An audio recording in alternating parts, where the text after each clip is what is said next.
अगर तुम perfect crown का रिव्यू ढूंढ रहे थे तो तुम सही जगह पे आए हो। तो आज हम पूरा जो फर्स्ट एपिसोड है उसका रिव्यू करने वाले हैं। सबसे पहले जो पहला एपिसोड है वो 70 मिनट के आसपास का है, जो कि काफी लेंदी लगता है, बट क्योंकि वी लव आयु एंड हिम तो हमें ऐसा लगता है कि भाई टाइम वेस्ट नहीं हो रहा के ड्रामा देखते हुए।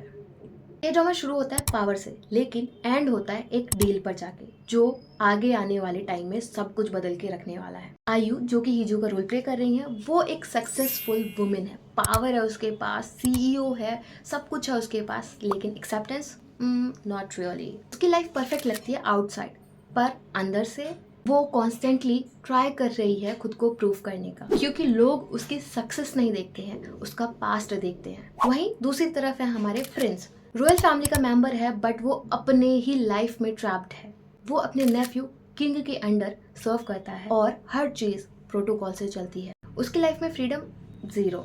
अब धीरे धीरे दोनों की लाइफ को एक्सप्लोर किया जाता है, जहाँ पर हीजू जो कि उसका कॉर्पोरेट वर्ल्ड को दिखाता है, मीटिंग, प्रेशर, इमेज और एक कांस्टेंट नीड नंबर 1 होने का। वहीं दूसरी साइड रॉयल फैमिली का प्रेशर, पॉलिटिक्स, इमेज को मेंटेन रखना और सबसे बड़ा प्रेशर मैरिज को लेकर। अब क्वीन जो है वहाँ पे वो चाहती है कि जो इयान है वो शादी कर ले, ताकि रॉयल इमेज जो है वो स्टेबल रहे। खैर, जो हमारे इयान है वो रेडी नहीं है, बट उसके पास अब कोई चॉइस भी नहीं बचती। और फिर आता है एक बिग मोमेंट, किंग का बर्थडे इवेंट। हीजू एंट्री लेती है विद बोल्ड रेड आउटफिट के साथ, जो रॉयल रूल्स का ब्रेक करता है। अगर मॉडर्न एरा में रॉयल फैमिली है तो मीडिया भी होगी। अब मीडिया है और वहाँ पे रॉयल फैमिली का एक रूल ब्रेक हो गया, रॉयल रूल ब्रेक हो गया, तो कहीं ना कहीं वो हाईलाइट वाला मोमेंट तो बनेगा ही। सेम यही चीज़ हुआ हीजू के साथ। अब क्योंकि उसने रेड आउटफिट पहना था जो कि रूल ब्रेक कर रहा था, तो उसकी वजह से मीडिया ने उसको नोटिस किया और सब उसके बारे में बात कर रहे थे। और जब बात हो रही थी तो धीरे धीरे लोगों ने जानना शुरू किया कि ये बंदी कौन है। और जब जानना शुरू किया तो इससे जो हीजू है वो लाइमलाइट में आ जाती है। इवेंट के बीच में एक एक्सीडेंट होता है और वो है फायर सिचुएशन का। हमारे जो प्रिंस है और जो हमारी बिजनेस वुमेन है दोनों पहली बार मिलते हैं। Not romantic but impactful.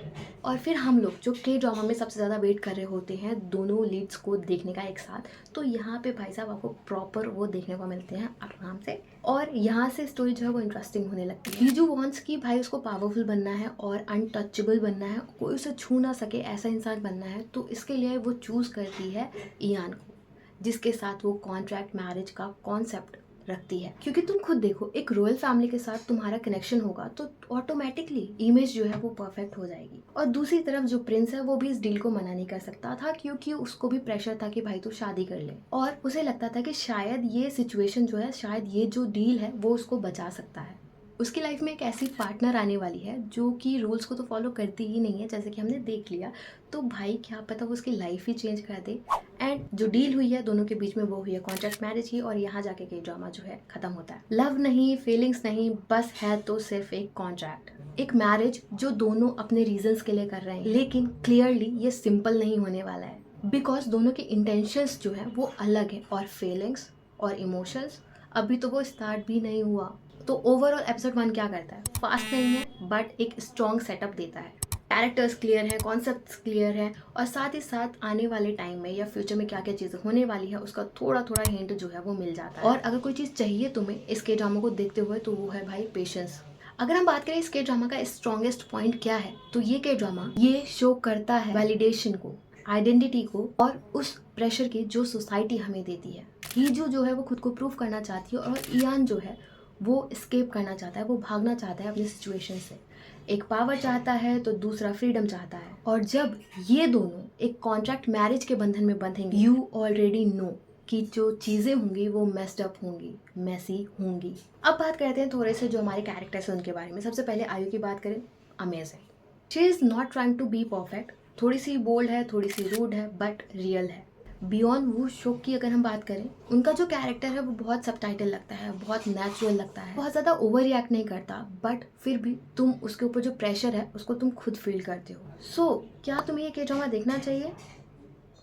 अगर तुम फास्ट पेस्ड के ड्रामा के लिए सर्च कर रहे हो तो मे बी वेट। और अगर तुम फास्ट पेस्ड के ड्रामा की जगह पर स्लो बर्न के ड्रामा देखना पसंद करते हो जो धीरे धीरे बिल्ड होता है, then this is for you. So ये वीडियो यहीं पे ख़त्म होती है। Explanation cum, review cum, breakdown जो भी आप इसको कहना चाहो कह सकते हो एपिसोड 1 का। सो अगर आपको एपिसोड 2 का रिव्यू चाहिए तो comment episode 2 in this video. So मैं उसको लेके वीडियो ज़रूर बनाऊंगी। Thank you so much for watching this video. अगर आपने अब तक देखा है